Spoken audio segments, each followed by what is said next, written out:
الله من الشيطان الرجيم. بسم الله الرحمن الرحيم.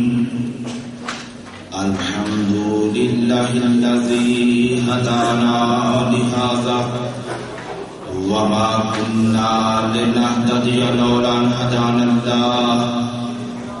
لقد جاءت رسل ربنا بالحق والصلاة والسلام على رسول الثقلين محمود رب المشرقين والمغربين جد الحسن والحسين أبي القاسم محمد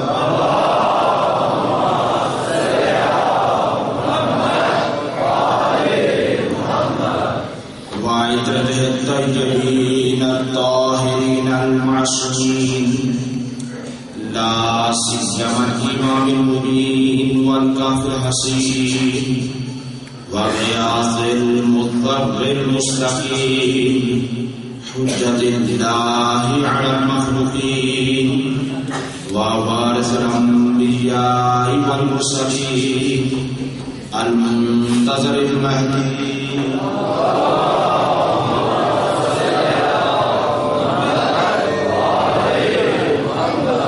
عجل الله تعالى له الفرج ولعنة الله على أعدائهم ومخالفين ومنكري فضائلهم ومناكرهم أجمعين. أما بعد فقد قال الله سبحانه وتعالى في كتابه المجيد بسم الله الرحمن الرحيم واعبد ربك حتى يأتيك اليقين.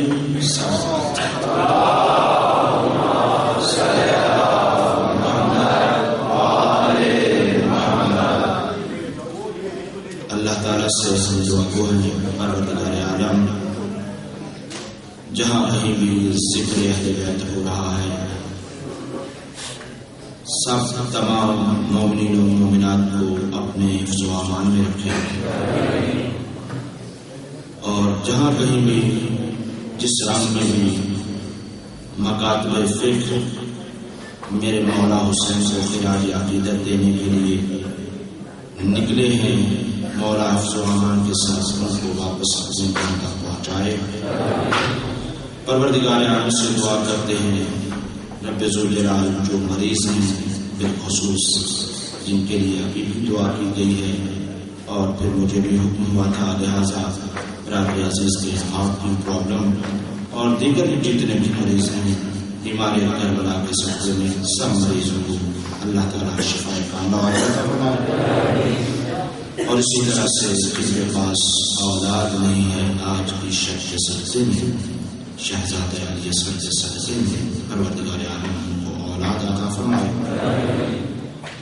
میں نے جو دعائیں مانگنی تھی ابتدا میں تھوڑا سا ذکر کر دیا ہے. باقی مسائل میں جب آنسو آئیں تو اپنے حق میں اپنے مومنین کے حق میں ضرور دعا کریں اور بالخصوص امام زمانہ کے ظہور کی دعا ضرور کریں.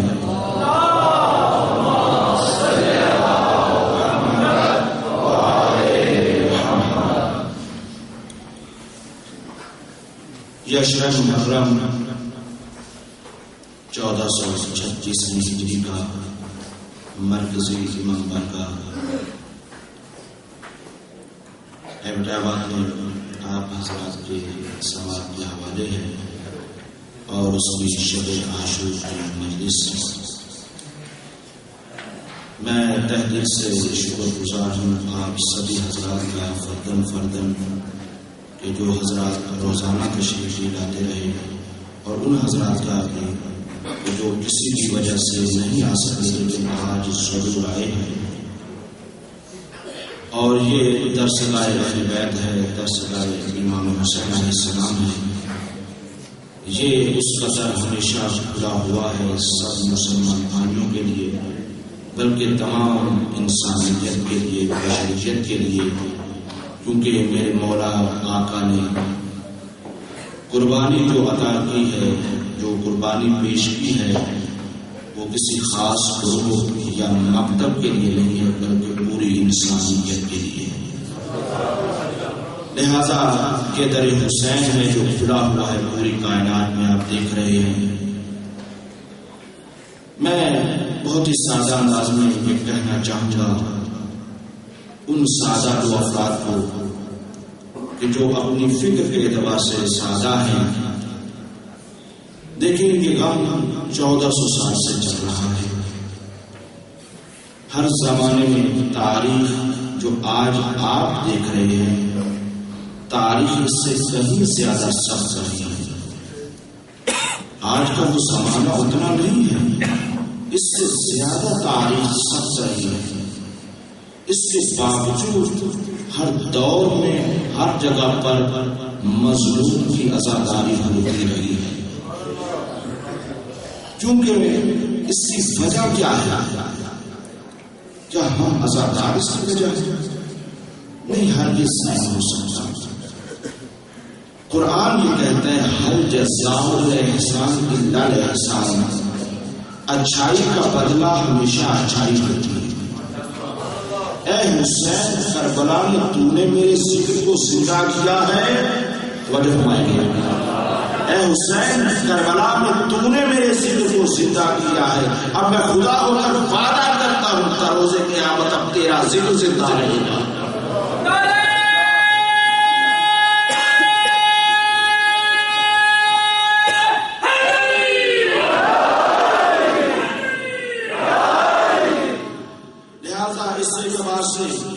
یہ خام خیالی ہے کہ یہ ذکر کسی بھی وجہ سے مٹ جائے گا، رک جائے گا، ختم ہو جائے گا، یہ بالکل خام خیالی ہے۔ آج آپ جائیں پوری دنیا میں، فقط خاص جگہ پہ نہیں، پوری دنیا میں سرور کی آزادی ہے۔ پوری دنیا میں کوئی ایسا ملک نہیں ہے، دنیا نے یہ سوچا کہ ہم پاکستان میں دہشت گردی کر کے اس پروگرام کو ہم کلوز کر دیں گے، یہ ختم ہو جائے گا یا کم ہو جائے گا، لیکن یہ بھول گئے کہ ہماری شاہد حیات یہی عزاداری ہے۔ اب اس کا نتیجہ کیا ہوا میں دشمن کو بتانا یہ چاہتا ہوں۔ آپ نے یہاں پر دہشت گردی کی جس کا نتیجہ یہ ہوا کہ جو پڑھے لکھے بڑے بڑے ہمارے ذہن تھے وہ اس دہشت گردی کی وجہ سے یہاں سے ہجرت کرنے پر مجبور ہوئے، یہاں سے ہجرت کرنے پر مجبور ہوئے۔ اب اس کا نتیجہ کیا ہوا ہے؟ اس نے یہ سوچا کہ شاید عزاداری ختم ہو جائے گی، لیکن مومن کی شان یہ حیات تھی، ہماری زندگی ہے۔ جیسے مچھلی پانی کے بغیر نہیں رہ سکتی، مومن عزاداری کے بغیر نہیں رہ سکتی۔ لہذا اس کا نتیجہ یہ ہوا اس نے پاکستان تو چھوڑ دیا لیکن عزاداری نہ چھوڑی۔ اب وہ جہاں بھی گیا، چاہے وہ امریکہ میں گیا، چاہے وہ لندن میں گیا، یا دیگر یورپی ممالک میں گیا، جہاں کہیں بھی گیا ہے وہاں پر وہ آج عزاداری کر رہا ہے۔ اور اسی طرح سے پیغام دوسرا بھی یہ ہے کہ ایک عزادار کو شہید کرتے ہیں یا چند عزاداروں کو شہید کرتے ہیں ایک عزاداری کو روکنے کے لیے، لیکن اسی عزادار کی کئی عزاداریاں ہو جاتی ہیں۔ ہر سال برسی ہوتی ہے، چہڈو ہوتا ہے، دیگر مناسبتیں ہوتی رہتی ہیں، یعنی جس کو تم مٹانا چاہتے ہو اسی کو تم خود آباد کر رہے ہو، اسی کو خود تم عام کر رہے ہو۔ یعنی جس سال کو کاٹ کر یہ جھکانا چاہتے تھے، امام حسین السلام کا سر کاٹ کر جھکانا چاہتے تھے، لیکن اللہ نے بشیرت خدا اسی کو نیزے پر لے کر چل پڑے، اسی کو بلند کر کے لے کر چل پڑے۔ تو اب جس کو تم ختم کرنا چاہتے ہو وہ ختم نہیں ہوگی، حق کبھی ختم ہونے والی چیز ہی نہیں ہے۔ لہذا اس کا بہترین حل کیا ہے؟ وہ ہے علم۔ علم حاصل کیا جائے، تعلیم عام کی جائے۔ اس کی وجہ کیا ہے؟ اس کی وجہ یہ ہے کہ جب میرے مولا علی سے پوچھا گیا، نوجوانوں توجہ، جب میرے مولا علی سے پوچھا گیا کہ جاہلی آپ کا سب سے بڑا دشمن کون ہے تو کیا کہنا چاہیے تھا؟ مرحب ہے، انتر ہے، ابو جہل ہے، ابو لہب ہے. یقیناً یہ دشمن تھے، مشرک تھے، بہت بڑے دشمن تھے، نام تو ان کا لینا چاہیے تھا، لیکن میرے مولا نے ان کا نام نہیں لیا، بلکہ کیا فرمایا؟ کہا کہ میرا سب سے بڑا دشمن جہل ہے، یعنی جہالت میری سب سے بڑی دشمن ہے. اگر یہ جہالت کے پردے ہٹ جائیں گے تو کوئی انسان ایسا باقی نہیں رہے گا کہ جو میری ولایت کا اقرار نہ کرے.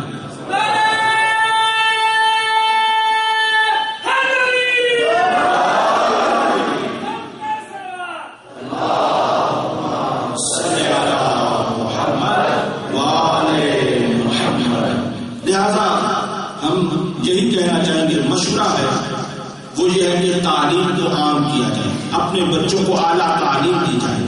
جب تعلیم حاصل کریں گے تو اس کے نتیجے میں وہ حق و باطل کے اندر تمیز کر سکیں گے، وہ پروپیگنڈوں میں نہیں آئیں گے. تو بہرحال اس حساب تذکر کافی جو ہمارا موضوع گفتگو ہے، جو حضرات آج تشریف لائے ہیں ان حضرات تک اس بات کو پہنچانا چاہتا ہوں. ہمارا عشرہ محرم میں موضوع گفتگو رہا ہے عبادت اور ولایت، اور جو سرنامہ کلام آیت قرار دی گئی وہ سورہ حجر کی آیت نمبر 99 ہے کہ جس میں ارشاد خداوندی جو ہو رہا ہے وَاعْبُدْ رَبَّكَ حَتَّىٰ يَأْتِيَكَ الْيَقِينُ، اپنے رب کی اتنی عبادت کر کہ تجھے یقین حاصل ہو جائے. اب یہ یقین کا نتیجہ ولایت ہے، جس کا جتنا یقین پختہ ہوگا اس کی اتنی ہی ولایت پختہ ہوگی. اب یہ دونوں کا تعلق بہت گہرا ہے، اور میرے مولا نے آج کی شرط بھی جو مانگی ہے یہ کہہ کر مانگی ہے کہ حسین کو عبادت سے بہت محبت ہے، حسین کو قرآن سے بہت پیار ہے، حسین کو نماز سے بہت پیار ہے. الصلاۃ قرۃ عین، نماز حسین کی آنکھوں کی ٹھنڈک ہے. لہذا آج اس حوالے سے تذکرہ کہ عبادت اور پھر اس کے نتیجے میں ولایت، یہ میرے مولا حسین نے جو سر سجدے میں رکھا اور پھر سر اٹھایا گیا، یہ میرے مولا حسین کی عبادت تھی، اور جو نوکے نیزہ پر پڑا یہ میرے مولا حسین کی ولایت تھی. اب آپ نے دیکھا کہ جب عبادت اس معراج پر ہو تو پھر ولایت اس معراج پر ہوتی ہے. سر کر تو سکتا ہے لیکن جھک نہیں سکتا. تو عزیزان محترم، کچھ پیغامات ہیں آج کے حوالے سے. آج ہر سوچ اور فکر کا انسان توجہ فرمائے، وقت ہمارے پاس کم ہے اور مجھے ہر پہلو کو ٹچ کرنا ہے، ہر پہلو میں کوئی تشریح انشاءاللہ تعالی چھوڑنا نہیں چاہوں گا کہ جو ہماری مجلس میں آج بطور مہمان آیا ہے اس کو بھی خبر ہونی چاہیے، کیونکہ آج ہمارے کافی اہل سنت برادران آئے ہوئے ہیں جو خود مجھ سے ملے ہیں، اور یہ درسگاہ امام حسین علیہ السلام ہے، کیونکہ اس بارگاہ میں یہ واحد درسگاہ ایسی ہے کہ جس کے اندر کوئی یہ تمیز نہیں ہوتی، کوئی یہ وجہ نہیں ہوتی کہ یہ کس مقبہ فکر سے ہے.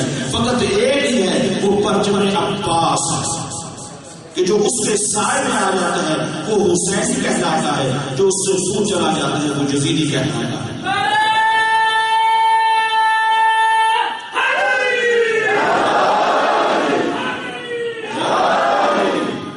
لہذا ان کی خدمت میں مجھے کچھ چیزیں عرض کرنا ہے، اور اسی طرح سے ہمارے بہت انقلابی دوستوں کی خدمت میں کچھ عرض کرنا ہے، مجھے اپنے مولائی لوگوں کے دوستوں کی خدمت میں کچھ عرض کرنا ہے. لہذا میرے سامنے بہت سارے پہلو ہیں، مجھے بہت جلدی کچھ کہنا ہے. گفتگو کا آغاز یہاں سے کرتا ہوں. کچھ اعتراضات ہیں اور کچھ ان کے جوابات ہیں. سب سے پہلے تو یہ ہے کہ اعتراضات میں سے ایک بات یہ کی جاتی ہے کہ اگر آپ کے اماموں کو علم غیب تھا، توجہ فرمائیں کہ بس یہاں سے آغاز ہو جائے، اور اگر آپ کے اماموں کو علم غیب تھا تو انہوں نے جام شہادت کیوں نوش کیا؟ سوال بہت اہم ہے جس کی بنا پر بہت اعتراضات جب ہوتے ہیں تو جواب دینا چاہتا ہوں، اور وہ بھی قرآن سے یہ بات یاد رکھنا، کیونکہ کوئی حدیث کا سہارا نہیں دینا چاہتا تو کوئی یہ کہتے کہ راوی ضعیف تھا، نہیں، اگر آپ راوی کے نزدیک ضعیف بھی ہوگا تو وہ جبرائیل ہوگا اور کوئی نہیں ہو سکتا۔ تو اب کیا ہے کہ یہ جو اعتراض کیا جاتا ہے کہ جب آپ کے ائمہ کو پتا تھا، اور خصوصاً امام حسین علیہ السلام کو اگر پتا تھا کہ میں کربلا میں شہید کر دیا جاؤں گا تو پھر کیوں گئے؟ یہ بہت زیادہ اعتراض کیا جاتا ہے۔ اب اس کا جواب میں قرآن سے دینا چاہتا ہوں، وہ یہ ہے کہ حضرت ابراہیم علیہ السلام نے، قرآن کا واقعہ ہے اور قرآن فقط اور فقط یہ ذہن میں آئے کہ جی وہ قصے کہانیوں کی کتاب ہے جو یہ فضول ہے۔ قرآن ہمیں سبق بتاتا ہے، سبق سکھاتا ہے، لہذا قرآن کے ان واقعات کے اوپر غور کیا جائے، سمجھا جائے کہ قرآن ہم سے کیا کہہ رہا ہے۔ اب کیا ہے، حضرت ابراہیم علیہ السلام نے، قرآن یہ کہتا ہے کہ اپنے بیٹے کو کہا، اے میرے بیٹے، انی رائے میں نے دیکھا ہے فی المنام انی اذبحک کا، میں نے خواب دیکھا ہے کہ میں تمہیں خواب میں ذبح کر رہا ہوں۔ یہ قرآن ہے جس کے بارے میں کوئی شک نہیں ہونا چاہیے۔ کیا کہا کہ اے اسماعیل، میں نے خواب میں دیکھا ہے کہ میں تمہیں ذبح کر رہا ہوں، واضح کرا تمہارا کیا ارادہ ہے؟ بیٹے نے کیا کہا؟ افعل ما تؤمر، بابا جان یا ابتے افعل ما تؤمر، بابا جان آپ وہی کیجیے جس کا آپ کو حکم ہوا، بس اس پر زور میرا ہے کہ جس کا آپ کو حکم ہوا ہے۔ اب یہ واقعہ ہوا، اس کے بعد کیا ہوا؟ بس اب اہتمام ہوا۔ اب جب اہتمام ہوا ہے کہ جناب اسماعیل کو تیار کیا، اور ادھر سے حضرت ابراہیم علیہ السلام تیار ہو کر چلے ہیں۔ تیاری کیا کی ہے؟ ایک ہاتھ میں رسی ہے، دوسرے ہاتھ میں چھری ہے۔ اب یہ چھری لے کر چلے ہیں، پورا واقعہ آپ کے ذہنوں میں ہے۔ اب یہاں سے میں بات کرنا چاہتا ہوں، وہ یہ ہے کہ جب حضرت ابراہیم علیہ السلام اپنے بیٹے کو لے کر جا رہے ہیں، ہم یہ پوچھنا چاہتے ہیں جناب اسماعیل سے پہلے کہ اے جناب اسماعیل علیہ السلام، آپ یہ بتائیے کہ آپ کہاں جا رہے ہیں؟ مجھے فرمائیں، آپ کہاں جا رہے ہیں؟ تو بتائیں گے کیا تم نے میرے بابا کے خواب کو نہیں سنا؟ ہم کس انداز سے جا رہے ہیں، اس لیے جا رہے ہیں؟ تو میں ہاتھ جوڑ کر کہوں گا، اے جناب اسماعیل علیہ السلام، جب آپ کو پتا ہے کہ میں وہاں مینا میں جاؤں گا اور وہاں پر ذبح کر دیا جاؤں گا تو پھر کیوں جا رہے ہیں؟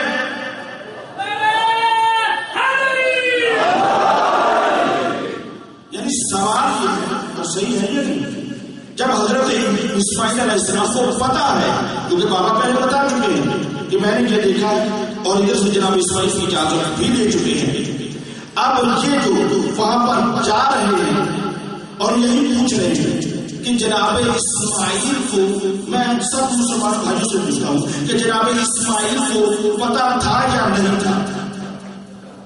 اگر کہیں گے پتا نہیں تھا تو جا کیوں رہے؟ اور اگر پتا تھا کہ میں ذبح کر دیا جاؤں گا تو پھر اپنے قدموں سے پھر چڑھ کر کیوں جا رہے؟ اچھا ہو سکتا ہے کیونکہ اس میں ہمارے اہل سنت پر آزم تشریف فرما ہے، وہ بھی نبی کے علم غیب کے قائل ہیں، نبی علم غیب کے قائل ہیں، تو ہو سکتا ہے وہ چیز کا سہارا لے رہے ہیں کہ جی امام نبی تھے، اور جب یہ حضرت اسماعیل جب نبی تھے ان کو علم غیب میں یہ معلوم تھا کہ میں وہاں پہ ذبح نہیں ہوں گا، میں بچ جاؤں گا، میں واپس آ جاؤں گا، لہٰذا اس وجہ سے بچا رہے ہیں۔ تو میں یہ کہنا چاہتا ہوں کہ اگر یہ بات معیار ہے تو پھر یہ کیسا امتحان ہے؟ اس امتحان کے لیے تو ہر انسان تیار ہو جائے گا کہ اگر یہ کہا جائے کہ آپ شخص لے جائیں گے فقط میرا میں لے جائیں گے، وہاں جا کر لٹائیں گے، پھر ایک دبا آ جائے گا، آپ کو بچا کر واپس لے آئیں گے اور آپ کو نقم مل جائے گا سبھی اللہ کا، تو آپ میں سے کون ہے جو تیار نہ ہو؟ ہر انسان تیار ہو جائے گا نا، کوئی چھوٹا موٹا رقم نہیں ہے، سبھی اللہ کا لقب مل جائے گا، تو اس کے لیے تو ہر انسان تیار ہو جائے گا۔ پھر نعوذ باللہ حضرت اسماعیل کا کمال کون سا ہوا؟ تو اس سے یہ پتا چلا کیونکہ یہ مقام امتحان تھا، نبی تو علم غیب ہوتا ہے لیکن جہاں پر مقام امتحان ہوتا ہے اس بنا پر یہ ہے کہ خدا کی مشیت کے تحت اس امتحان سے گزارنے کے لیے اس بات کا علم محفوظ رکھا جاتا ہے تاکہ وہ بندہ خدا امتحان دے کر اس امتحان میں پاس ہو کر دنیا کو بتلا سکے کہ خدا کی مشیت کیا ہوتی ہے۔ لہذا میں نے بہت صفائی کے ساتھ اس دوسرے کو آپ کی خدمت میں پیش کر دیا ہے۔ وہی سوال پھر تو ہمارا ہوں کہ کیا ہے جناب اسماعیل کو پتا تھا کیا نہیں تھا؟ اور اسی طرح سے جناب ابراہیم سے بھی یہی سوال ہے، کیا جناب ابراہیم آپ اپنے بیٹے کو کیوں لے کر جا رہے ہیں؟ اور اگر نہیں پتا ہے تو یہ رسی کس لیے ہے، یہ چھری کس لیے ہے؟ اور اگر پتا ہے کہ اس کو میں ذبح کرنے لے جا رہا ہوں تو پھر اپنے ہاتھوں سے ذبح کرنے کے لیے جب لے جا رہے ہیں تو کیوں لے جا رہے ہیں؟ کہ اگر اس طرح سے لے جا رہے ہیں تو دنیا کے ایسے واقعات کو ہٹا کر کہا کرتی ہے، اور آپ ہیں اللہ کے خبیر، آپ اللہ کے خبیر ہو کر ایسا کام کرنے جا رہے ہیں کہ کیسے ممکن ہے؟ اور جناب اسماعیل سے بھی یہی کہنا چاہیں گے کہ آپ یہ کیسے ممکن ہے، آپ کو پتا ہے پھر بھی جا رہے ہیں۔ تو عجب نہیں، جواب یہ ہے کہ مسئلہ یہ نہیں ہے، مسئلہ یہ ہے کہ ہمیں اتنا پتا ہے خدا کی مشیت اسی میں ہے، توجہ فرما رہے ہیں، خدا کی مشیت اسی میں ہے، ہمیں معلوم ہے کہ راستہ کٹھن ہے، اس میں ذبح ہونے کا راستہ ہے، لیکن کیونکہ خدا کی مشیت تھی اس وجہ سے ہم جا رہے ہیں۔ لہٰذا امام حسین کے لیے بھی وہی جواب دیں گے جو جناب ابراہیم کے بارے میں جواب ہے، جو حضرت اسماعیل کے بارے میں جواب ہے۔ پتا تھا کہ نہیں؟ جب پتا تھا تو کہتے ہیں تو جیسے وہ اللہ کی رضا کے لیے گئے ایسے حسین اپنے خاندان کو لے کر گئے، معلوم ہوتے ہوئے بھی گئے۔ تو بہرحال یہ ہے کہ اس کے نتیجے میں کیا ہوا؟ جب وہاں سے کامیاب ہو کر آئے تو اس کے نتیجے میں یہ ہے کہ امامت ملی ہے۔ ہمارے چھٹے امام فرماتے ہیں امام جعفر علیہ السلام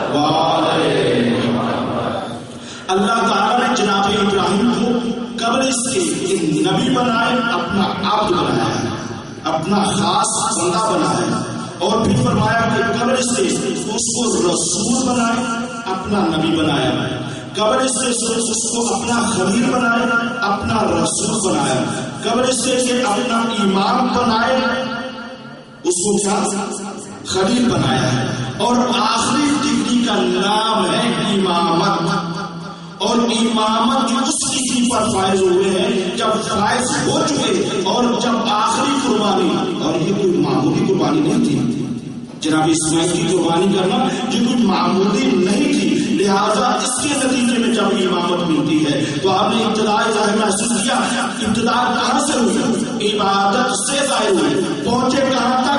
امامت تک پہنچے، امامت ہی کے پاس ہدایت ہوا کرتی ہے۔ اسی وجہ سے حضرت ابراہیم علیہ السلام کے اعجاز قرآن کے اندر موجود ہے، پرندوں کو بنانا اور پرندوں کو اڑانا اور یہ سارے کرنا، یہ ولایت نہیں تو اور کیا ہے؟ تو عبادت سے شروع ہو کر اس ولایت تک جناب ابراہیم علیہ السلام پہنچے، اور ادھر سے آواز قدرت آتی ہے قرآن میں۔ اس کا جب اللہ تعالیٰ نے یہ کہا کہ ہم نے جناب ابراہیم کو وَإِذِ ابْتَلَىٰ إِبْرَاهِيمَ رَبُّهُ بِكَلِمَاتٍ فَأَتَمَّهُنَّ قَالَ إِنِّي جَاعِلُكَ لِلنَّاسِ إِمَامًا۔ یاد کرو اس وقت کو کہ جب اللہ نے جناب ابراہیم علیہ السلام کو چند چیزوں کے ذریعے سے امتحان دیا، اور پھر امتحان کے نتیجے میں فَأَتَمَّهُنَّ تمام کے تمام 100 میں سے 100 نمبر جب لے چکے تو پھر کیا کہا؟ جب نمبر فل ملے 99 نہیں، یہ نہیں کہ پاس ہو جس طرح سے پاس نہیں، فل نمبر لینے کے بعد کیا ارشاد فرمایا؟ انی جاعلک للناس اماما، میں تجھے انسانوں کا امام بنا رہا ہوں، میں تمہیں انسانوں کا امام بنا رہا ہوں۔ جناب ابراہیم نے مقام خلت اور مقام امامت سے جب یہ جھانک کر دیکھا کہ یہ وہ مقام ملا ہے تو فوراً دامن قلب کو پھیلا کر کہا قالا ومن ذریتی، اے رب ذوالجلال یہ مقام کیا میری اولاد میں بھی دے گا؟ دیکھو اچھی پوسٹ کی تمنا کرنا یہ خلاف شریعت نہیں ہے، اب شریعت کے مطابق تھی لہذا تمنا کی۔ پروردگار عالم نے کیا جواب دیا؟ قالا لا ینال عہد الظالمین، کسی بھی ظالم تک یہ مسند امامت اس کو نہیں ملنے والی۔ سب سے پہلے آپ چاہیے تو یہ تھا کہ پورا اشرا اسی پر ہو جاتا، یہ آیت کی وضاحت ہوتی، لیکن سب سے پہلے کیا ہے؟ وَإِذِ ابْتَلَىٰ إِبْرَاهِيمَ رَبُّهُ بِكَلِمَاتٍ فَأَتَمَّهُنَّ قَالَ إِنِّي جَاعِلُكَ لِلنَّاسِ إِمَامًا۔ پروردگار نے کیا کہا؟ قَالَ إِنِّي جَاعِلُكَ لِلنَّاسِ إِمَامًا، اے ابراہیم میں تمہیں انسانوں کا امام بناتا ہوں۔ اب قرآن کی آیت میں دیکھو انسان نہیں امام بناتے، اللہ بناتا ہے، جب بھی بناتا ہے اللہ بناتا ہے، قرآن ہے بھائی، کوئی حدیث نہیں ہے۔ انی جاعلک للناس اماما، میں تمہیں انسانوں کا امام بناتا ہوں۔ اور اسی طرح سے دوسرے مقام پر بھی کیا کہا؟ وَإِذْ قَالَ رَبُّكَ لِلْمَلَائِكَةِ إِنِّي جَاعِلٌ فِي الْأَرْضِ خَلِيفَةً، جب اللہ تعالیٰ نے فرشتوں سے کہا کہ میں زمین پر خلیفہ بنانے والا ہوں، انی جاعل فی الارض خلیفہ، وہی لفظ ہے یعنی میں بنانے والا ہوں۔ توجہ فرمائیں، یعنی میں بنانے والا ہوں، کسی دوسرے کو حق ہی نہیں ہے۔ امام بنائے گا تو اللہ بنائے گا، خلیفہ بنائے گا تو اللہ بنائے گا۔ تو آپ یہاں سے ایک نقطہ یہ بھی ذہن میں رکھ لیں کہ یہ دیکھیں کہ اللہ تعالیٰ نے یہ فرمایا ہے کہ انی جاعل فی الارض خلیفہ، میں زمین پر خلیفہ بنانے والا ہوں، انی جاعلک للناس اماما، میں انسانوں کا امام بنانے والا ہوں۔ اب یہ ہو نہیں سکتا، توجہ فرمائیے گا، اب یہ ہو نہیں سکتا زمین تو باقی رہے خلیفہ تو نہ باقی نہ رہے۔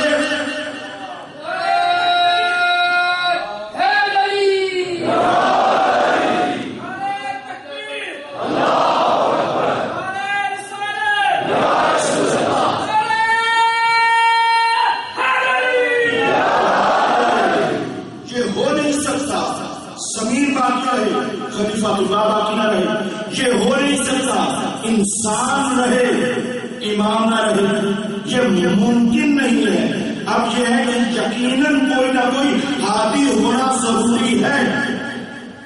بہرحال درمیان میں بریکٹ میں بات کرنا چاہتا ہوں۔ ایک گروپ آیا تھا ہمارے علماء سے ملنے کے لیے، اور اس گروپ میں ماشاءاللہ بہت اچھی ملاقاتیں رہی، ہر مقام پر گئے، ہر موقع پر اس نے محسوس کیا بہت اچھے سے سارا سلسلہ رہا۔ لیکن یہ ہمارے عالم دین نے سوال یہ کیا کہ لیکن اس دور میں مشکل حالات چل رہے ہیں، ویسے تو ہر دور میں رہے ہیں، لیکن ابھی کبھی میڈیا کا دور ہے، جو بھی واقعات ہوتے ہیں ان کو محفوظ کر دیا جاتا ہے اور پھر وہ عام کیے جاتے ہیں، جیسا کہ آپ لوگوں نے دیکھا۔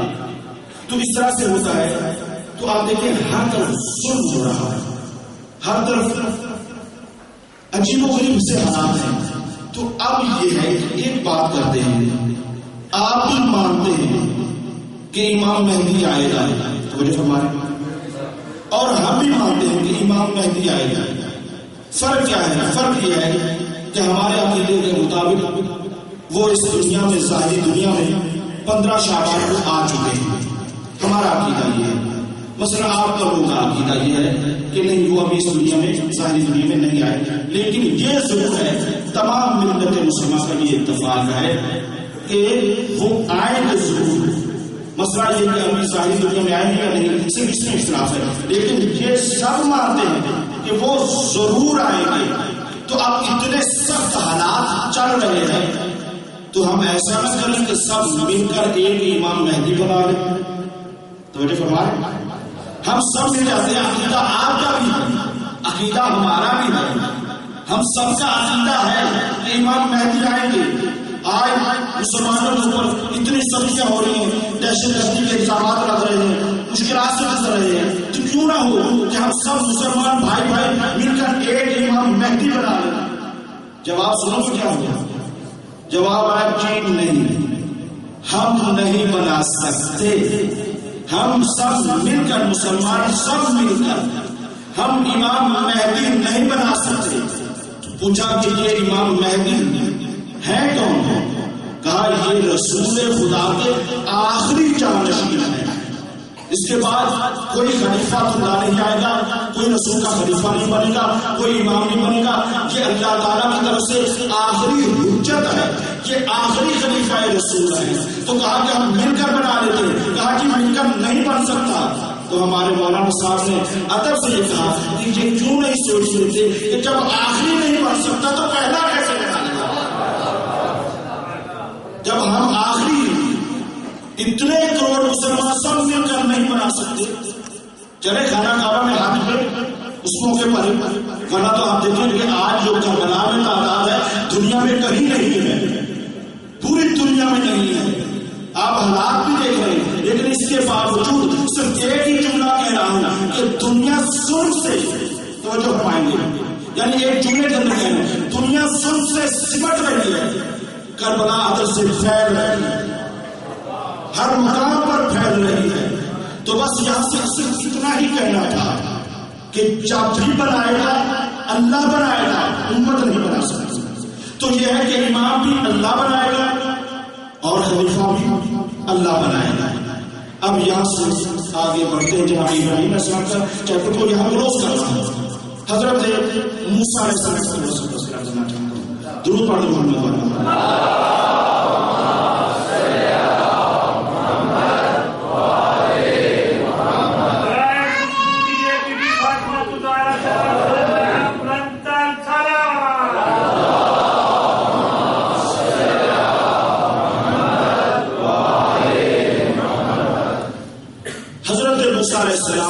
وہ نبی ہے، موقع ہوتا تو پوری مجلس اسی موضوع پر پڑھتا، لیکن اتنا جانتے ہیں ماشاءاللہ سبھی چہرے مجھے پڑھے لکھے نظر آئے ہیں. یہ وہ نبی ہیں کہ جن کا تذکرہ قرآن پاک میں سب سے زیادہ حضرت موسیٰ علیہ السلام کے واقعات کو قرآن نے محفوظ کیا.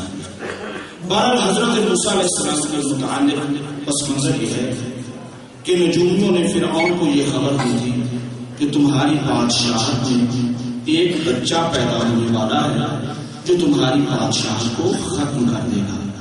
کیا ایک بچہ بچا؟ یہ نجومیوں نے جب خبر دی تب اس کا نتیجہ کیا ہوا؟ تفاسیر مفسرین قصص الانبیاء لکھنے والوں نے یہ لکھا ہے کہ فرعونیوں نے، کیونکہ فرعون نے حکم دیا تھا تو فرعونیوں نے 70,000 توجہ فرمائیں گے 70,000 بچوں کو ذبح کیا. ایک دو نہیں، 70,000. میں نے بالکل مختصر طریقے سے اس چیز کو بیان کر رہا ہوں. 70,000 بچوں کو ذبح کیا کس بنا پر کہ موسیٰ پیدا نہ ہونے پائے. کیا موسیٰ پیدا نہ ہونے پائے؟ میں کہنا چاہتا ہوں اے فرعون، تو یہ کہتا ہے، قرآن اس کو محفوظ کیا اس بات کو، تو یہ کہتا ہے انا ربکم الاعلی، میں ہی سب سے بڑا رب ہوں. ادھر سے تم یہ کہہ رہے ہیں کہ میں سب سے بڑا رب ہوں، اور ڈر کس سے رہا ہے؟ ڈر کس سے رہا ہے؟ ڈر اس سے رہا ہے اس بچے سے جو ابھی پیدا بھی نہیں ہوا. دیکھ رہے تو ہمارے ڈر کس سے رہا ہے؟ جو بچہ ابھی تک اس دنیا میں آیا ہی نہیں ہے، جبکہ ہونا تو یہ چاہیے تھا کہ تو کہتا ہے انا ربکم الاعلی، سب سے بڑا میں رب ہوں، جبکہ فوج تمہارے پاس ہے، لشکر تمہارے پاس ہے، تخت و تاج تمہارے پاس ہے. جب یہ بچہ پیدا ہوگا، جب یہ بڑا ہوگا، جب تمہارے مقابلے میں آئے گا، تمہارے پاس فوج ہے، تم ختم کروا دینا. کتنا آسان ہوگا تمہارے لیے کام. لیکن تو کیوں اتنے بچوں کو قتل کروا رہا ہے؟ اس کی وجہ کیا ہے؟ اس کی وجہ کیا ہے؟ اس کی وجہ یہ ہے کہ کیونکہ فرعون باطل تھا، کیونکہ فرعون باطل تھا، اور ادھر سے آنے والا کوئی عام بچہ نہیں تھا، معصوم تھا، نبی تھا، اور جو آنے والا بچہ تھا وہ حق تھا۔ تو اب آپ نے مزاج پہچانا، حق کا وجود باطل کے دماغ میں ہمیشہ کھٹکتا رہتا ہے۔ آپ نے مراجعہ کیا کہ دنیا آج جو قدر گری کر رہی ہے، جو اتنے ظلم کر رہی ہے، اس کی وجہ کیا ہے؟ اس کی وجہ نہیں ہے اور کوئی وجہ نہیں ہے، صرف وجہ یہ ہے کہ وہ باطل ہے اور یہ حق ہے اور حق کھٹک رہا ہے۔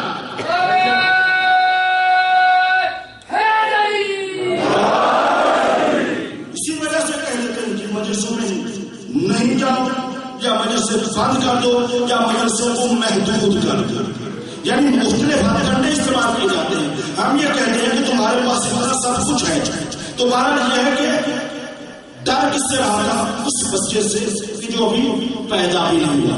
میں نے پہلے بھی ایک ہلکا سا اشارہ کیا تھا، اب تھوڑا سا اس کی وضاحت کرنا چاہتا ہوں کہ آپ نے دیکھا کہ یہاں پر حضرت موسیٰ علیہ السلام پیدا بھی نہیں ہوئے اور فرعون ڈر رہا ہے، تو اس کی وجہ کیا بتائی؟ کہ وہ باطل تھا اور یہ آنے والا بچہ حق تھا۔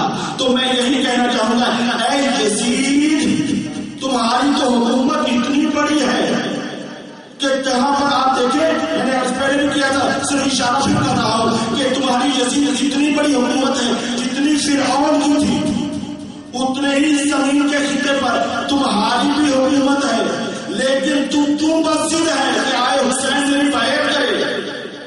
جبکہ دنیا میں یہی ہوتا ہے، کبھی کوئی بھی حکومت میں آتا ہے، کچھ لوگ ووٹ دیتے ہیں، کچھ نہیں دیتے، لیکن جہاں مسجد کیوں ہے اس کو پتا ہے کہ یہ حسین کا ہاتھ نہیں ہے، آدم سے لے کر خاتم تک سب نبیوں کا ہاتھ ہے، لہذا اس بنا پر وہ غصے سے بہرحال بات کو آگے بڑھاتا ہوں۔ حضرت موسیٰ علیہ السلام اس دنیا میں آ گیا۔ جب حضرت موسیٰ علیہ السلام اس دنیا میں آ گیا، خدا کی مشیت یہی ہوئی۔ اب اس کے بعد حکم ہوا، قرآن کا واقعہ ہے کہ حکم ہوا کہ اس کو صندوق میں ڈال دو اور اللہ کے حوالے اور دریا کے حوالے کر دو، اور ہم تمہیں واپس پلٹا دیں گے۔ یہ ساتھ حکم تھا کہ ہم واپس پلٹا دیں گے۔ بس کیا ہوا کہ ان کو دریا میں ڈال دیا۔ اب یہ کہ ایک تو یہ ہے کہ حضرت موسیٰ کا نام موسیٰ نہیں تھا، یہ بھی یاد رکھنا۔ ان کا نام تھا عبد العالی اور عبد الجبار، یہ دو ناموں میں سے ایک نام تھا، لیکن نام نہیں تھا۔ اب کیا ہے کہ حضرت موسیٰ علیہ السلام کا صندوق چلا، چلتے چلتے ایک درخت سے ٹکرایا، وہاں رک گیا۔ ایک طرف درخت تھا، دوسری طرف پانی چل رہا تھا۔ اب وہاں پہ جو لوگ تھے انہوں نے دیکھا کہ صندوق ہے، اس کو جو کھولا تو ایک بچہ اس میں نظر آیا۔ اب بچے کے نام کو نہیں جانتے تھے، بچے کو پہچانتے نہیں تھے، لہٰذا کچھ بھی سمجھ آیا۔ دیکھا کہ ایک طرف درخت ہے، ایک طرف پانی ہے، منہ کہتے ہیں درخت کو، سا کہتے ہیں پانی کو عبرانی زبان میں۔ اب ان دونوں کو ملا کر، یعنی درخت اور پانی کے معنی کو منہ اور سا کو ملا کر انہوں نے ملا دیا موسیٰ۔ تو یہ معنی اس طرح سے بنا مرکب ہے اور سا سے۔ پر اس کے بعد کیا ہوا؟ حضرت موسیٰ علیہ السلام کو کسی طریقے سے لے آئے، کیا ہے، فرعون کے گھر میں۔ اب جب فرعون کے گھر میں لایا گیا، لانے کے بعد وہ واقعہ موجود ہے کہ دودھ کا مسئلہ جب پیش آیا تو کسی بھی خاتون کا دودھ نہ پیا تو کہا گیا جناب ام کلثوم کی بہن ہے جناب موسیٰ، اس نے آگے بڑھ کے کہا کہ میں ایک ایسے عورت کو جانتی ہوں کہ ممکن ہے کہ اس کا دودھ پی لے۔ اب کیا ہوا؟ کہا کہ جاؤ لے کر آؤ۔ وہ گئی اور جناب موسیٰ علیہ السلام کی والدہ ہی کو لے کر آ گئی۔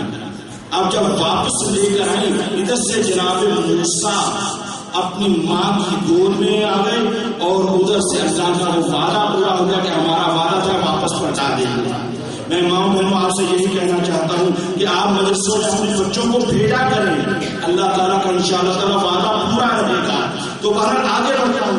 حضرت موسیٰ علیہ السلام ابھی فرعون کے گھر میں کہ ایک مرتبہ فرعون کے ذہن میں یہ بات آئی کہ ہو سکتا ہے کہ وہی بچہ نہ ہو جس کا مجھے نجومیوں نے کہا ہے کہ تیرے دین اور مذہب کو ختم کر دے گا، تو کہیں یہ وہی بچہ ہو، کیوں نہ ہو کہ اس کو ذبح کر دیا ہے۔ اب یہ سوچ کر اس نے آرڈر دیا جس کے نتیجے میں یہ ہوا کہ چاہتے تھے کہ ذبح کریں. اب یہاں پر سب سے پہلے ماں کا کردار تھا کہ اس کو صندوق میں ڈالے. جناب ام کلثوم کا کردار تھا کہ دوبارہ پھر اس سے احترام کریں جس میں واپس ملا دیا جائے. اب تیسری خاتون کا کردار شروع ہوا.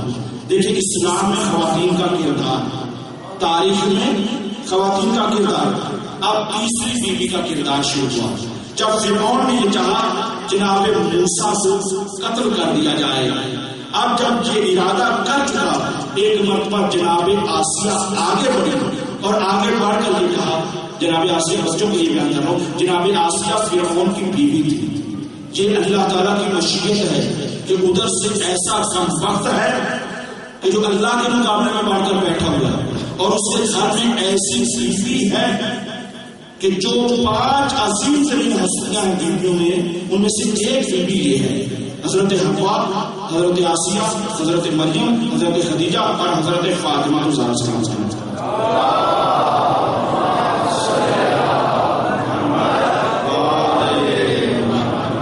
اب کیا ہے، حضرت جناب آسیہ آگے بڑھی اور مشورہ دیا.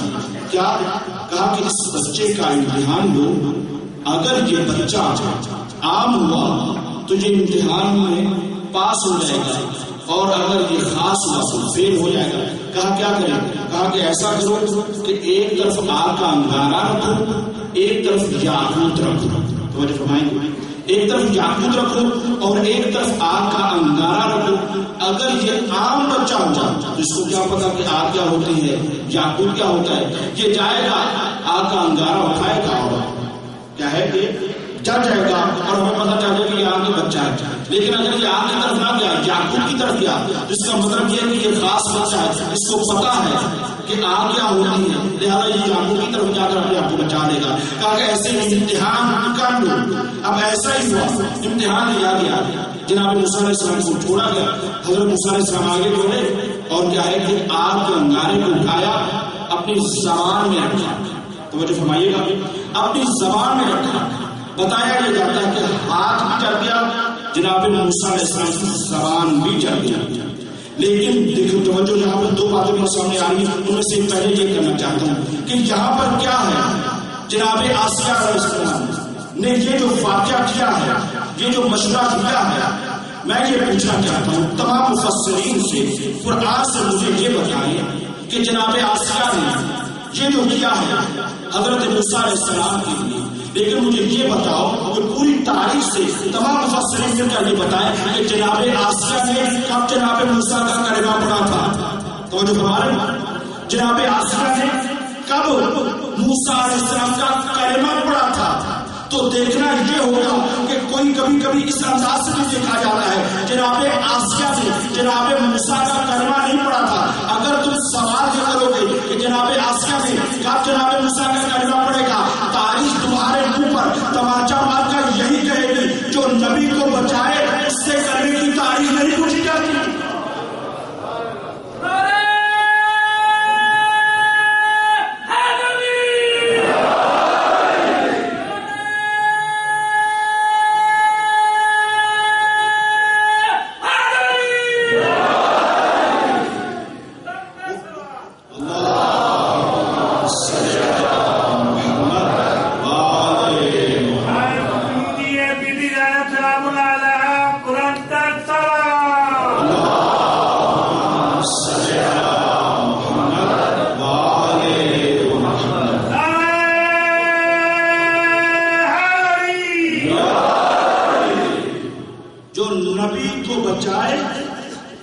کرنے کی تاریخ نہیں پوچھی جاتی. تو میں یہ بھی کہنا چاہوں گا جو نبی کو ایک بار بچائے اس کے بارے میں تو یہ خیال ہے تو اس سے کرنے کی تاریخ نہیں پوچھی جاتی. جو 3 سال تک شیب ابی طالب میں لے کر اپنی آغوش میں لے کر نبوت کو بیٹھا رہا اس کے بارے میں پوچھا کرتے ہو.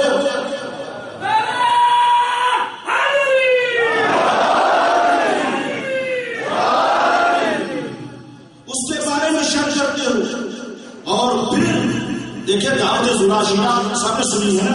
دعوت ذوالعاشرہ ہوئی. دعوت ذوالعاشرہ کہاں ہوئی؟ یہ توجہ سے بہت اہم علمی نقطہ ہے. یہ دعوت ذوالعشیرہ حضرت تمام تاریخ میں لکھا ہے، جائیے گا پڑھیے گا اور معلوم ہے آپ کو اہل علم ہے. یہ ہوئی ہے جناب حضرت ابو طالب علیہ السلام کے گھر میں. یہ دعوت ذوالعشیرہ ہوئی ہے جناب حضرت ابو طالب کے گھر میں. جب یہ بات یہ ہے کہ پیغمبر کا اپنا گھر بھی موجود تھا، کیونکہ شادی شدہ تھے، اپنا گھر تھا، اپنا سب کچھ سلسلہ تھا، تو یہ پیغمبر نے اپنے گھر میں نہیں کی، جناب ابو طالب کے گھر میں کیوں کی؟ تو عجب نہیں کہ پیغمبر کی نظر دیکھ رہی ہو، ابن غیب پر ایمان رکھنے والوں، پیغمبر کی نظر دیکھ رہی ہو کہ کوئی ہو سکتا زمانہ آئے جب لوگ یہ تہمت لگائیں میں پہلی دعوت ابو طالب کے گھر میں بتا رہا ہوں، اسلام میرے گھر سے نہیں چلا ہے، ابو طالب کے گھر سے چلا ہے.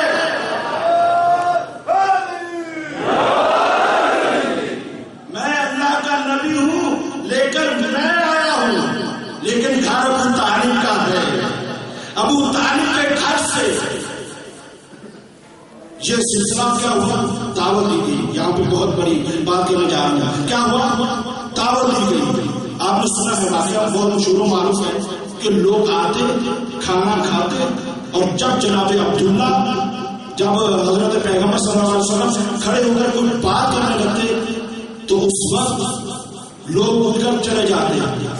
اور یہ مصیبت آج کی نہیں ہے، یہ بہت وقت کی مصیبت ہے. جب بھی کبھی آپ کی بات کی جائے تو کچھ لوگوں کو ناگوار گزرتی ہے اور وہ اٹھ کر چلنے لگتے ہیں، وہ جانے لگتے ہیں. یعنی اٹھ کر اپنے مومن کی بات نہیں کر رہا ہوں، یہ ان مقاموں کی بات کر رہا ہوں. تو بہرحال یہ ایک مثال ہے. جزاک اللہ، ماشاء اللہ آخری آپ تک بیدار بیٹھے ہوئے ہیں. دیکھیں یہ میں جان بوجھ کر مجلس سے انداز میں پڑھوں، مجھے پتا ہے آج شب عاشور ہے، اس سے اعتبار سے شب عاشور کی مجلس کے اندر کچھ اہم باتیں ہوتی ہیں جو ان چیزوں کا اظہار کرنا بہت ضروری ہوتا ہے. آپ کل سے کل جتنی بھی شامل خدمت سنیں گے اس کے اندر چند باتیں ایسی ہوں گی جو ملتی جلتی ہوں گی اور وہ ضروری ہوتی ہیں. اب یہ ہے کہ جناب حضرت ابو طالب علیہ السلام کے گھر میں یہ جو سلسلہ ہوا، دعوتیں ہوئی، مسلسل دعوتیں ہوتی رہی. یعنی جب تیسرے دن بھی وہی کام کرنے لگے، جب اٹھ کر چلنے لگے، توجہ رکھے، جب اٹھ کر چلنے لگے تو ایک مرتبہ جناب ابو طالب آگے بڑھے اور یہ ارشاد فرمایا لا یقومن احد، تم میں سے کسی ایک نے بھی اپنی ماں کا دودھ پیا ہے تو کھڑا ہو کر دکھائے. تم میں سے کسی ایک نے بھی، لا یقومن احد، تم میں سے کسی نے بھی اگر جرت ہے تو کھڑا ہو کر دکھائے، اور کسی ایک نے بھی جرت نہ ہوئی. اسے کہتے ہیں ابو طالب.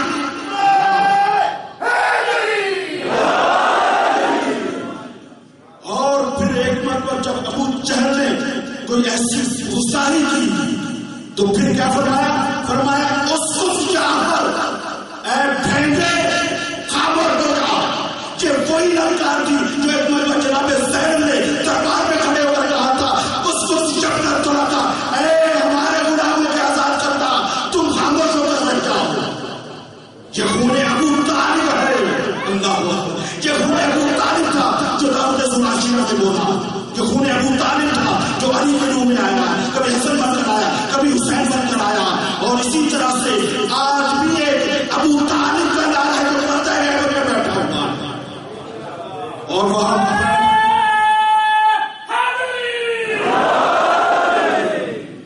جب یہ کہا لا یقومن احد، تم میں سے کوئی ایک کے اندر بھی ضرورت ہے تو کھڑا ہو کر دکھائے.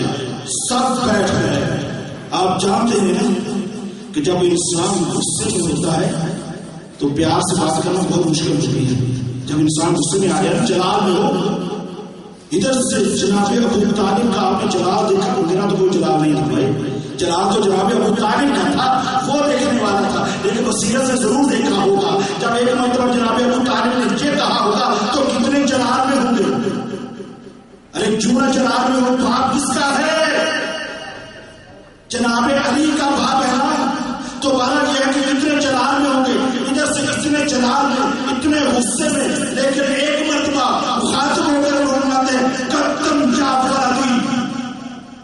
اور پھر یہ کہنے کے بعد پھر دوسرا جملہ فرمایا کرتن یا سیدی، اے میرے سید و سردار، اے میرے مولا، اے میرے آقا۔ سید کا مانا جاتا ہے لغوی، ڈکشنری میں تو سادات کہا جاتا ہے نا اولاد پیغمبر کو، ڈکشنری میں یہ مانا کیا ہے؟ سید و سردار۔ کہا اے میرے سید و سردار آپ کھڑے ہو جائیے۔ ادھر سے مشرکین سب کو بٹھا دیا، کہا کہ تم میں سے کوئی ایک کھڑا نہیں ہوتا، اور اس کو کھڑا کر دیا جس کو کھڑا ہونا چاہیے۔ کیا کہا؟ کم یا سیدی، اے میرے سید و سردار آپ کھڑے ہو جائیے۔ تو یہ جناب ابو طالب نے پہلے ہی دن میں یہ ثابت کر دیا ہے کہ آج دیکھو ہم جو یہ جو عمل ہے یہ بتا رہا ہے کہ میرا وہی عقیدہ ہے جو میرے بھتیجے کا عقیدہ ہے۔ اگر میرا کوئی اور عقیدہ ہوتا تو میں اس کا اظہار کرتا۔ تو بہرحال یہ ہے کہ وہاں پر پیغمبر نے جو ارشاد فرمایا، اور ارشاد فرمانے کے بعد کہا کہ کون ہے جو میری اس مسئلے میں مدد کرے گا، جو میری مدد کرے گا۔ یہ وہ باتیں ہیں جو ماشاءاللہ یہ جو کتابوں میں پرانا ہوتا تھا میرے سامنے سمجھ نہیں آئی یا نہیں۔ جب ہم نے پڑھا ہے تو اس وقت کی باتیں کتابوں میں بھی، تعلیم کی کتابوں میں حساب سے موجود تھی۔ اب کیا ہے کہ کون ہے جو مدد کرے گا، وہی میرا خلیفہ ہوگا، وہی میرا جانشین ہوگا۔ تو اب کیا ہے، ادھر سے حضرت علی علیہ السلام نے کہا آنا ناصرک یا رسول اللہ، میں آپ کا مددگار ہوں، میں آپ کا ہمیشہ ناصر رہوں گا۔ تو اب یہ ہے کہ پیغمبر نے یہ پہلی دعوت میں کہا کہ آنا ناصرک یا رسول اللہ، اور پہلے یہ کہہ چکے تھے کہ جو اس مسئلے میں یہاں پر جو میری مدد کرے گا وہی میرا خلیفہ ہوگا، وہی میرا جانشین ہوگا۔ اب جو ہم کہتے ہیں کہ علی بلا فصل خلیفہ ہے، ہم علی کی وجہ سے نہیں کہتے ہیں، توجہ فرمائیں گے، ہم علی کی وجہ سے نہیں کہتے ہیں، ہم نبی کی وجہ سے کہتے ہیں، کیونکہ اگر ہم نے نہ مانا تو صداقت نبوت پر خدشہ ہے۔ اگر شک ہوگا تو پھر نبوت پر شک ہوگا، اور اگر نبوت نعوذ باللہ شک مشکوک ہوگی تو توحید مشکوک ہو کر رہ جائے گی۔ لہذا یہ وجہ ہے جناب حضرت ابو طالب کا ایمان مسلم ہے، اور حتیٰ کہ بعض روایات میں یہ ملتا ہے کہ وہ اوصیاء حضرت عیسیٰ علیہ السلام میں سے تھے، کوئی عام بھی نہیں تھے، حتیٰ کہ وسیع تھے، نبیوں کے وسیع تھے۔ ورنہ یہ بتائیں کہ اس سے پہلے حجت کون تھی؟ تو بہرحال یہ ہے ایمان ابو طالب، اور اسی کا آگے بڑھا اور اس نے کربلا میں بچایا ہے۔ عبادت اور ولایت کے موضوع کے تحت جو ہمارا عشرہ چل رہا ہے اس کی معراج اس جملے میں وقت میں کیا بچا، ورنہ میں اس پر مزید گفتگو کرتا، وہ یہ ہے اب معراج اور پوری احتیاط سے اور دعوت سے کہہ رہا ہوں پوری ذمہ داری سے یہ بات کرنے جا رہا ہوں، سب توجہ فرمائیں۔ وہ یہ ہے کہ خدا کا پہلا ارادہ کیا تھا، خدا کا پہلے ارادہ، سب سے پہلی مخلوق کیا تھی، کون خلق ہوا، کیا نام تھا، کون سی چیز خلق ہوئی؟ مثلا ہمارے بارے میں انسان کے بارے میں کہا جاتا ہے آگ پانی مٹی ہوا سے خلق ہوئی۔ اس کا مطلب یہ ہے کہ یہ پہلے تھی، بعد میں ہم خلق ہوئے۔ ان چیزوں کا پہلے ہونا ضروری ہے، بعد میں ہم خلق ہوئے۔ بہرحال یہ بات تھوڑی سی نجی سی ہے کہ مثلا کسی امام نے اس طرح سے جو اس دنیا میں آمد کا وقت ہوتا ہے اس پر کچھ بحثیں کی جاتی ہیں، تو میں کہا کروں کہ اس پر بحث نہ کیا کریں کہ یہ لفظ کہنا صحیح ہے یا یہ لفظ کہنا صحیح ہے، بلکہ بحث اگر کرنی بھی ہے تو وہ ان کی خلقت کے بارے میں کیا کرو۔ یہ بحث کیا کرو کہ یہ خلق کب ہوئے، اس دنیا میں کب آئے، یہ تو دنیا بہت بعد میں بنی نا، اس دنیا کی بات نہ کرو، اس زمانے کی بات کرو کہ وہ کب خلق ہوئے۔ تو اللہ تعالیٰ کے سب سے پہلے ارادے کا نام، جہاں تک میں نے کہا عرض کیا تھا، سب سے پہلے ارادے کا نام محمد و آل محمد ہے، اس میں کسی طرح کا شک نہیں ہے۔ اگر کسی کو شک ہے تو میں نے اگلی سی بات خلق کو عرض کی ہے کہ کوئی ذات تو ماننی پڑے گی نا کہ جو سب سے پہلے خلق ہوئی ہے۔ تو جو نام میں نے پیش کیے اگر کوئی اس کے علاوہ کسی کے پاس کوئی ہے تو لا کر پیش کرے، کسی کے پاس مجھے کسی کو جھگڑا بھی نہیں ہے، کوئی ان ہستیوں کے علاوہ کوئی بھی پہلی مخلوق اگر ہے، اگر وہ کہے کہ سب سے پہلے تو حضرت آدم علیہ السلام خلق ہوئے ہیں، تو حضرت آدم علیہ السلام کے خلق سے پہلے خود پیغمبر یہ کہتے ہیں کون تو نبی ہے، لیکن درود پڑھو محمد والے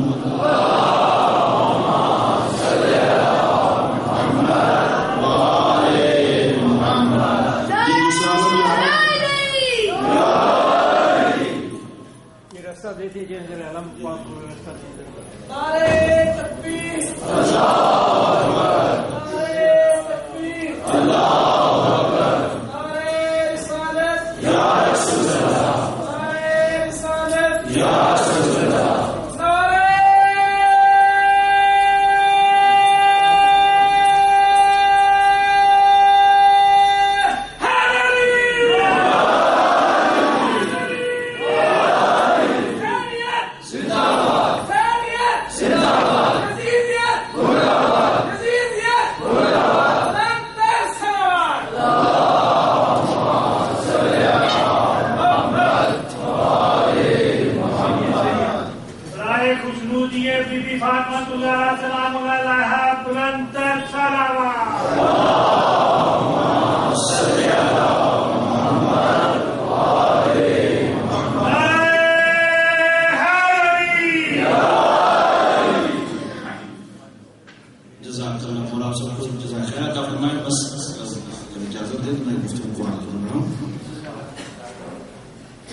میں عرض یہ کر رہا تھا کہ تمام سے سب سے پہلے تو سوال یہ ہے کہ یہ بتائیں کہ اللہ تعالیٰ نے سب سے پہلے خلق کیا کیا.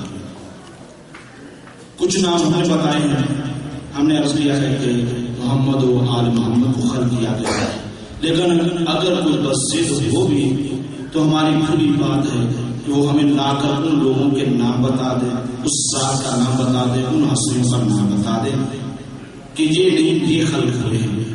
اور اگر نہیں دکھا سکتے، اگر کسی کے ذہن میں آئے کہ سب سے پہلے حضرت آدم علیہ السلام خلق ہوئے ہیں تو پھر پیغمبر کے اگر یہ کہا جائے کہ پہلے وہ خلق ہوئے تو پھر پیغمبر بھی اس حدیث کا کیا کریں گے کہ جب پیغمبر یہ کہتے ہیں کن تو نبی آدم بین الماء والطین، میں اس وقت بھی نبی تھا جب آدم مٹی اور ہوا کے درمیان میں تھا، یعنی مٹی اور پانی کے جب درمیان میں تھے حضرت آدم علیہ السلام، میں اس وقت بھی نبی تھا، یعنی نبوت پر فائز تھا. اب مجھے نہیں معلوم کہ امت کو کیا ہو گیا. نبی تو یہ کہہ رہے ہیں کہ میں اس وقت بھی نبی تھا جب آدم پانی اور مٹی کے درمیان میں تھا، اور تاریخ مورخ نے یہ لکھ لیا ہے کہ 40 سال کے بعد بنا. یعنی لوگوں کا ذہن کو کیا ہو گیا کہ نبی یہ کہہ رہے ہیں، اب ہم نبی کی بات مانیں یا تاریخ مورخ کی بات مانیں. نبی نے یہ کہا کہ میں اس وقت بھی نبی تھا، کن تو نبی آدم بین الماء والطین، میرے نبی نے یہ کہا. اور سنو گے میرے مولا نے کیا کہا، کن تو ولیاً، اللہ اکبر، میرے مولا نے یہ فرمایا کن تو ولیاً آدم بین الماء والطین. جب نبی نبی تھا میں ولی تھا.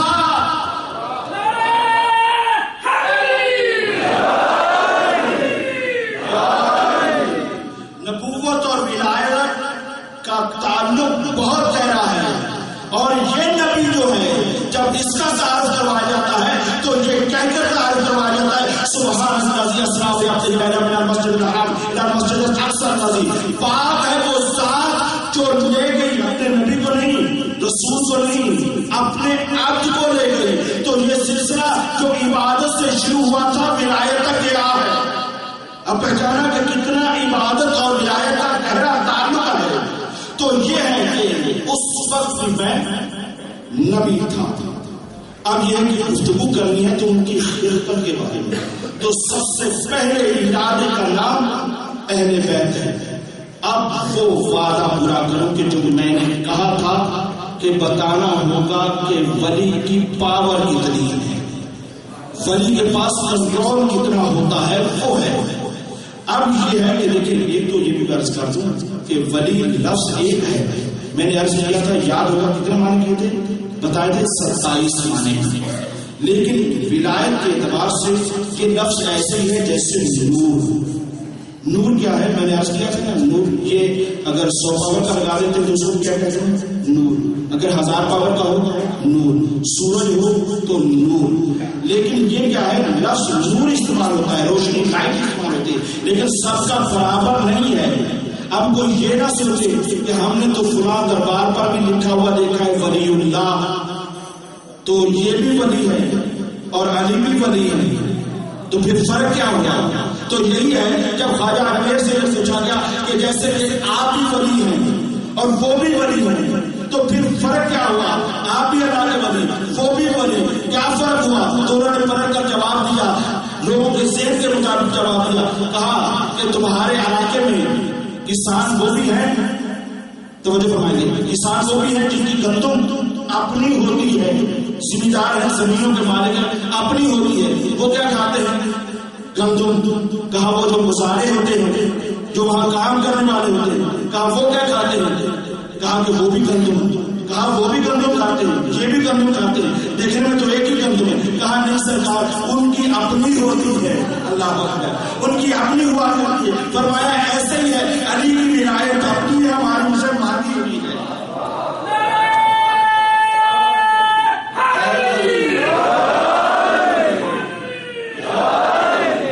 ولایت کا سلسلہ ہے، اور چاہیے میری اگر مجلس میں جو ہمارا اہل سنت فریبی حضرات میں سے بیٹھا ہوا برادر تو میری اس بات کی کیا تصدیق کرے یا جا کر اس بات پر تحقیق کرے کہ سلسلہ ولایت کہاں پر جا کر ختم ہوتا ہے۔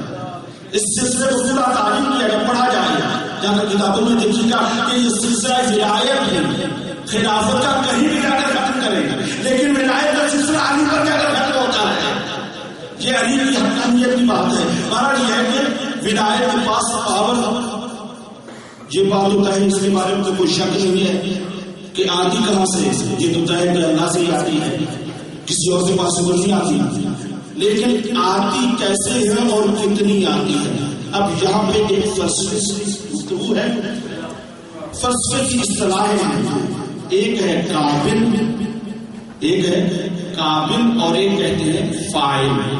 یہ عرفان کی بھی اصطلاح ہے اور فلسفے کی اصطلاح ہے، لیکن میں سادہ کر کے آپ کے خدمت میں پیش کروں گا تاکہ بچہ بھی سمجھ جائے۔ میں نے پہلے دن کتابوں کی جو تعریف کی تھی وہ یہ کی تھی کہ جب کوئی خطیب گفتگو کرے تو گفتگو اس طرح سے کرے کہ جس کو عوام سمجھے، خواص سے اعتراض نہ کرے۔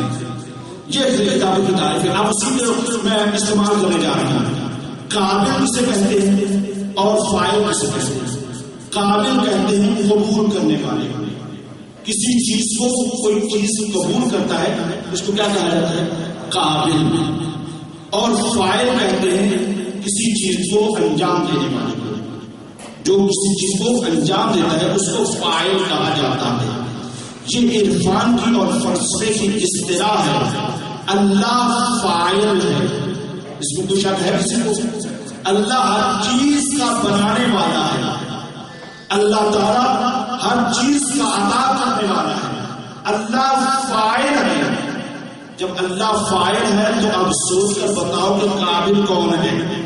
توجہ فرمائیں گے، یعنی اس چیز کو قبول کرنے والا کون ہے؟ پھر بات یہ بھی ہوتی ہے کہ فاعل اور قبول کرنے والے کے اندر دو چیزوں کا ہونا ضروری ہے۔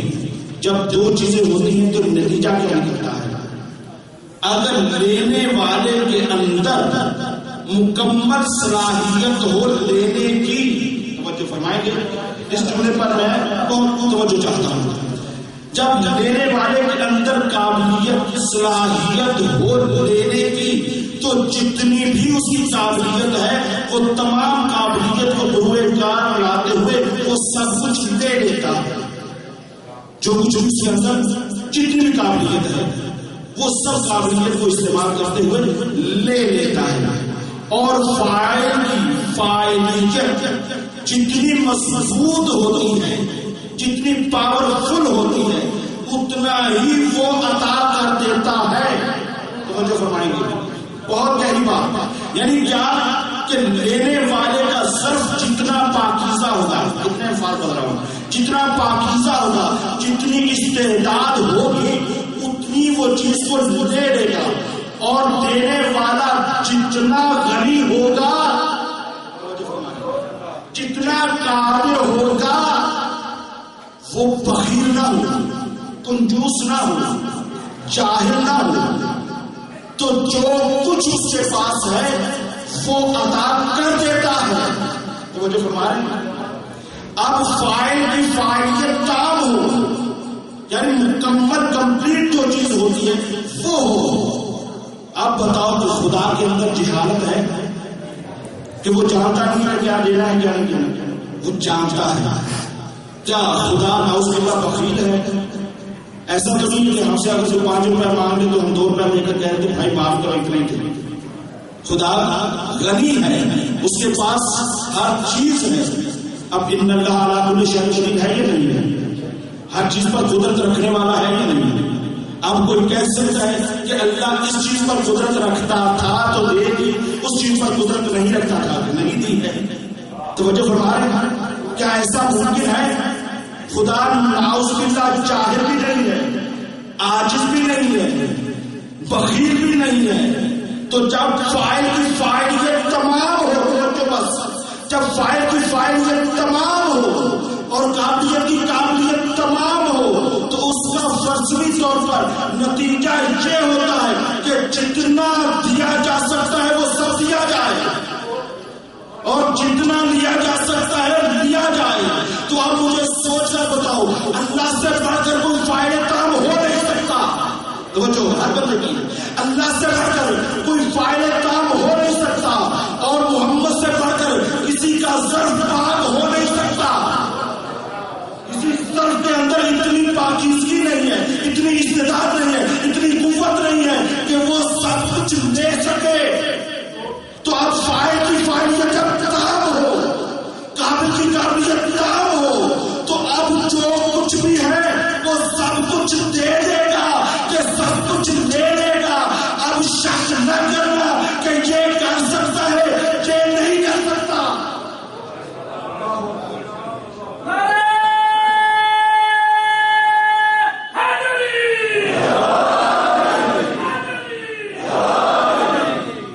فائل کی فائلیت تام ہو. اے شیعہ حضرت کرار توجہ سے، کیا کہ جب فائل کی فائلیت تمام ہو وہ بخیل نہ ہو، وہ جاہل نہ ہو، قادر مطلق ہو، وہ حکیم مطلق ہو، تو جو کچھ ہو سکتا ہے وہ سب دے دے گا. اور لینے والا جتنا بھی ہو، یعنی آپ جانتے ہیں جتنا بڑا برتن ہوتا ہے اتنا کچھ دے دیتا ہے، جتنا بڑا ظرف ہوتا ہے اتنا کچھ دے دیتا ہے، جتنا بڑا دامن ہوتا ہے. تبارک کھانے والوں، آپ نے محسوس کیا تبارک کے اندر بہت بڑی برکت ہے. تو تبارک ہم اتنا ہی کھاتے ہیں جتنا ہمارا ظرف ہے، کوئی زیادہ تو نہیں. تو بس اسی طرح سے فاعل کی فاعلیت تام ہو، قابل کی قابلیت تام ہو تو سب کچھ مل جاتا ہے، سب کچھ لے لیتا ہے، لیکن اس اختیار کے ساتھ. شاہ صاحب کوئی یہ نہ کہ بعد میں کہے کہ آپ کے خطیب صاحب یہ جملہ کہہ کے چلے گئے تھے، اس کا مطلب تو یہ ہوا کہ بس اب اللہ کے پاس بچا گیا. بڑی مشکل تو یہاں آ کر بنتی ہے. پڑھنے کو تو پڑھے گا سب نکل جاتے ہیں، نعرے بھی لگوا لیتے. اب یہ مشکل اسے کہتے ہیں پورے سے جو بال سے زیادہ باریک ہے، تلوار سے زیادہ تیز ہے اور آپ سے زیادہ گرم بھی ہے. یہ وہ مقام ہے کہ جہاں پر اگر حضرت علی علیہ السلام کے ان خطبات کا مطالعہ نہ کیا ہو، میرے مولا کی تعلیمات اگر نہ ہو تو پر چل جاتے ہیں. ایک قدم آگے بڑھیں گے تو پر چل جائیں گے، پیچھے ہٹیں گے تو ولایت سے پیچھے ہٹ جائیں گے.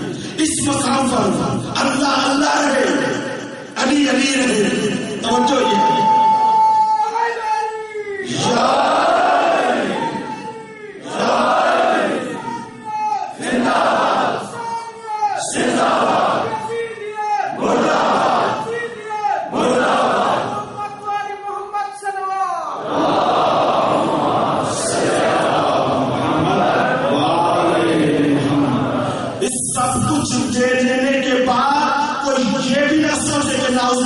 اللہ کے پاس کچھ بچا نہیں ہے. نہیں، اللہ تب بھی ان اللہ علی کل شیء قدیر ہے، ہر چیز پر پھر بھی قادر ہے، ہر چیز پھر بھی اس کے اختیار میں ہے. ایک تو یہ دلیل ہے کہ سب کچھ دینے کے بعد بھی ان بندوں کی عبادت اتنی خالص ہے، اتنی خالص ہے، اتنے خالص ہے وما تشاءون الا ان یشاء اللہ، کہ وہی چاہتے ہیں جو اللہ چاہتا ہے. تو یہ وہی چاہتے ہیں جو اللہ چاہتا ہے، اپنی مرضی نہیں کرتے. ایک بات تو یہ ہے. دوسری مثال دے دیں دنیاوی سے اور وہ بھی اپنی سی ہے. آپ دیکھیے یہ لائٹ گریڈ اسٹیشن سے آ رہی ہے نہیں آ رہی. اب آپ اس سے اسپیکر چلا رہے ہیں, پنکھا چلا رہے ہیں, لائٹ چلا رہے ہیں, فریج چلا رہے ہیں, استری چلا رہے ہیں. اب آپ کے اختیار میں ہے کہ نہیں ہے؟ جو چلانا چاہے چلا لیں.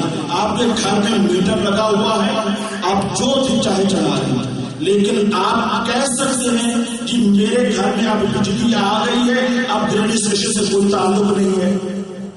کوئی کہہ سکتا ہے؟ نہیں. بجلی تو آپ کے گھر میں آ رہی ہے, لیکن لمحہ بر لمحہ اس کا اتصال گریڈ اسٹیشن سے بھی ہے. جب چاہے وہاں سے آف کر سکتے ہیں. یہ کنٹرول وہاں پر موجود ہے. بس یہی یہاں پر بھی تعلق ہے کہ سب کچھ عطا کر دیا گیا ہے, لیکن اس کی پاور کا نام توحید ہے. خدا ابھی بھی ان اللہ علی کل شیء قدیر بھی ہے, وہ قادر مطلق بھی ہے. بس دنیا والوں کو بتانا یہ تھا کہ اگر تم مجھے نہیں دیکھ سکتے ہو تو میرے نمائندے کو دیکھتے چلے جاؤ, میرے نمائندے کو دیکھتے چلے جاؤ گے, پھر پہچانو گے. تو یہ ہے کہ صفات کا مظہر بنا کر ان کو ظاہر کر دیا ہے. اب لوگ کہتے ہیں کہ یہ کر سکتے یا نہیں کر سکتے, یہ منتوں کے دن ہوتے ہیں, بہت سارے اعتراضات شروع ہو جاتے ہیں. نہیں بھائیو, اگر مل سکتا ہے تو انہیں کے کردار سے مل سکتا ہے, مل سکتا ہے تو انہیں کے ذریعے سے مل سکتا ہے. خدا نے ان کو سب کچھ دیا ہے. کس وجہ سے دیا ہے؟ ساتھ یہ بھی دیا ہے عبادت کے نتیجے میں انہوں نے بھی اپنا سب کچھ خدا کیا دیا, کسی چیز کو نہیں بچایا ہے. اور پھر ہمیں بھی چاہیے, اب یہ تو سب کچھ ہم نے سن لیا, اب آؤ ہم اپنی بھی اصلاح کریں. ان مجلسوں کا مقصد یہ بھی ہے کہ نفوس کا تزکیہ کیا جائے. اب یہ مجلس شب عاشور کی مجلس ہے. ان مجلسوں کا نتیجہ ہونا چاہیے, ان مجلسوں سے سبق لینا چاہیے. یہ مجلسیں ہمیں کیا بتا رہی ہیں؟